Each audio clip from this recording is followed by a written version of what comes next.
S BESCOM ಅಧಿಕಾರಿಗಳ ನಿರ್ಲಕ್ಷ್ಯ, ಮರಕ್ಕೆ ಕಟ್ಟಿದ ಗೈವೈರು, ಮನೆಯೆಲ್ಲ ಗ್ರೌಂಡಿಂಗ್. ಹೌದು, ಮಧುಗಿರಿ ಪಟ್ಟಣದ 2ನೇ ವಾರ್ಡ್ ಪಾವಗಡ ಗೇಟ್ ಬಳಿ ಹತ್ತಿರ ಗುಟ್ಟೆಯ ಮೇಲೆ ಇರುವ ಮನೆಯ ಒಂದರಲ್ಲಿ ಈ ಘಟನೆಯಾಗಿದೆ.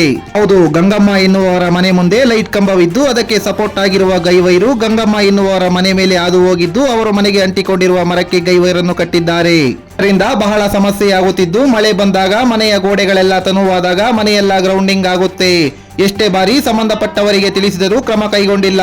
ನಮಗೆ ಬರುವುದಿಲ್ಲ, ಪುರಸಭೆಗೆ ಬರುತ್ತೆ ಅಂತ ಬೇಜವಾಬ್ದಾರಿ ಉತ್ತರಗಳನ್ನು ನೀಡುತ್ತಾರೆ ಅಂತ ಆರೋಪಿಸಿದರು.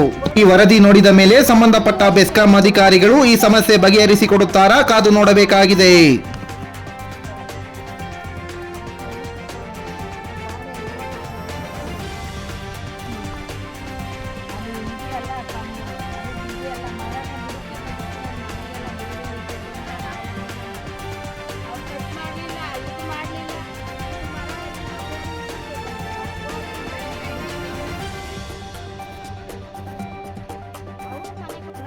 ಏನ್ ಸಮಸ್ಯೆ ಇದು?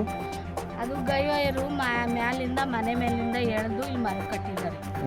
ಅದು ಮಳೆ ಜಾಸ್ತಿ ಬಂದು ಗಡಿ ಆದರೆ ಮನೆ ಒಂಥರ ದುಮ್ಮನ್ನು ಮುಚ್ಚಿದ್ರೆ ಎಲ್ಲ ಗ್ರೌಂಡಿಂಗ್ ಆದಂಗೆ ಆಗುತ್ತೆ.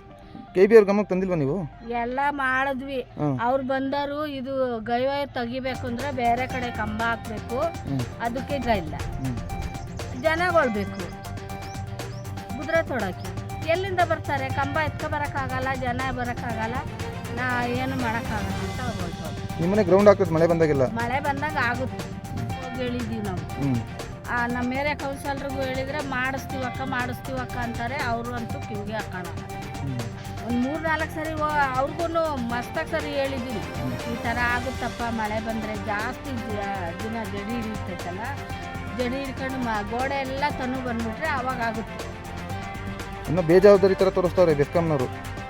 ಎಲ್ಲದ ಇದು ಮಾಡ್ತಾರೆ. KBಗೂ ಕಂಪ್ಲೇಂಟ್ ಕೊಟ್ವಿ. KBಗೆ ಕಂಪ್ಲೇಂಟ್ ಕೊಟ್ಟರೆ KBನವ್ರು ಏನಂದ್ರು ಅಂದರೆ ಇದು ನಮಗೆ ಬರೋಲ್ಲ, ಬೇರೆ ಕಡೆ ಬರುತ್ತೆ, ಅವ್ರಿಗೂ ಹೋಗಿ ಮುನ್ಸಿಪಲ್ಗೆ ಹೇಳಿದ್ರು, ಅವ್ರಿಗೂ ಹೋಗಿ ಹೇಳಿದ್ರು, ಏನು ಆಗಲಿ.